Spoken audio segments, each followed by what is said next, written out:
Wait, can we pivot to Kentucky real quick? I want to do that exactly right now because I was just going to say, like, thinking more about the game. I jetted back from here at halftime to get home for the post-game show and watch it on the app, but watch the first half of the game, obviously, in person. When that game hits halftime, you look up at the board, Kentucky's had next to nothing beyond one player. And that's why Kentucky fans should be encouraged because you know what? Last year, you had zero backcourt rhythm. You had no semblance of knowing really who you were. I got to give applause to Severe Wheeler for a first half last night. He had 12 points and 5 assists. He's accounting for 80% of the team's points in the first half last night. Yeah, no, for sure. He was great in the first half, and he had a couple of absolute dimes. He also had 7 turnovers. He also had 3 shots put through the rim in the second half when you kind of pulled away. There was a huge adjustment in the second half. Yeah. No. All I was going to say is Severe is a great playmaker. You cannot rely on him to be a guy that's going to get you 16 and 10 every single night because that's not going to be the best that Kentucky can be. They need Ty to be better. He needs to be the guy.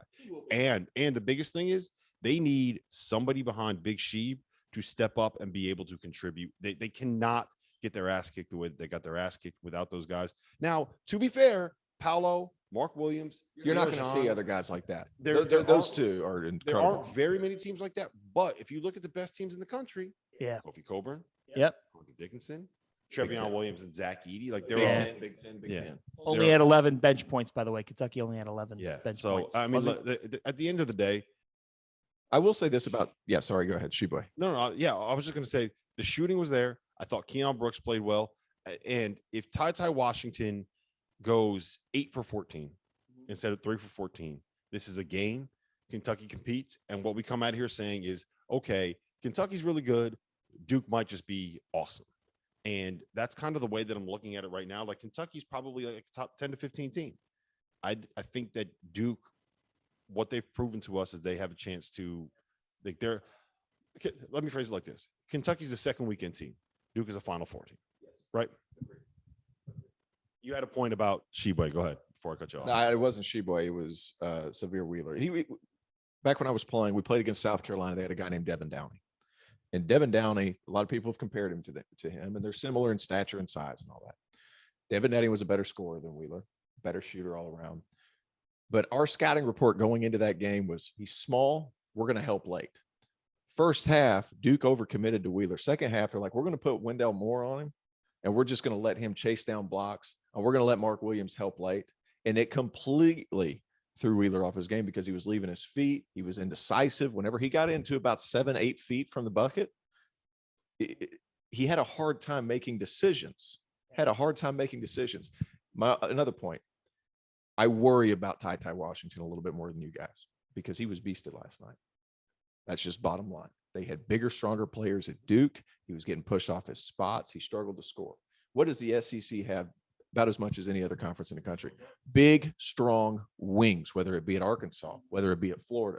Tennessee's got big, strong guards. That's going to be an issue. You said it's more of what Duke is than what Ty is.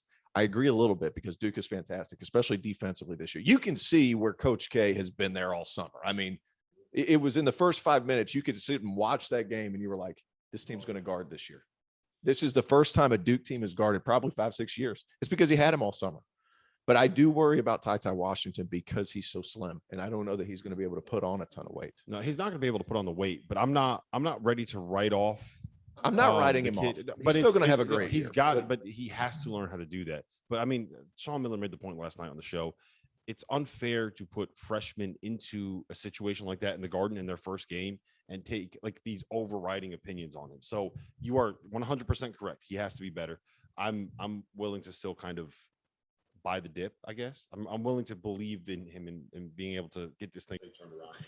Yeah, and here's the other thing. It's not as if they're sitting here saying, Ty, you must be this for us today. They have to figure out how they can play to his strengths. And it's a marathon. And here's the thing. Unlike last year, when Kentucky couldn't play to their playmaker strengths because they're asking them to do things that they're really not even there to do, this team does have if they could just channel, I agree with you on Severe Wheeler. I thought he was circling like a shark last Yep, night at the end he of the had a game, hard trying to time. figure out where the hell he was going to go with They the weren't helping basketball. off. They weren't helping off shooters because they hit 6 in the first half, and Duke completely said, "Forget it. We're going to let Mark Williams clean up the mess. Theo John's going to be down there waiting on you, and we're just going to let you make plays. If you hit 7-foot floaters all night, we'll live with that." It was a great adjustment. Great adjustment. It's a marathon, and I think that actually the quote of the night. There was a question that came in from the press pool. It was fun to be in a press pool last night. Like, It's wild. Been a and while one of the since we did that. One of the reporters said to Bill Self, "Bill, you went 11 deep. You played smaller at times. Like, is this who you are?" Bill Self goes, "I don't know who the hell we are." He goes, "I don't know what we're doing, like from game to game, right? It's a long." He goes, "There are 2 seasons before the real season begins." I thought that was an interesting line from Self. Yeah. So that wasn't the quote tonight, by the way. The quote tonight was when John Calipari asked Matt Norler, "Did you even watch the game?" He did That one do cracked that. me up.